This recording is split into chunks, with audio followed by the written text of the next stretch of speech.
లేవియా ఖండం 26వ అధ్యాయం 6వ వచనంలో దేవుడు ఇజ్రాయేల్ ప్రజలతో ఈ విధంగా పలుకుతున్నాడు. ఆ దేశంలో నేను మీకు క్షేమం కలుగు చేసేదని ఆయన పలకడం మనం చూస్తున్నాం.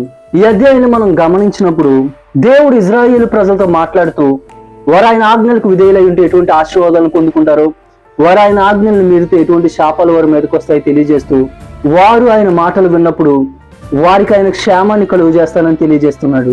వారిని భయపెట్టే వారి నుంచి, దుష్ట మృగాల నుంచి, వారి శత్రువుల చేతి నుంచి, ఖడ్గం నుంచి వారిని తప్పించి వారికి క్షేమాన్ని దయచేస్తానని దేవుడు పలుకుతున్నాడు.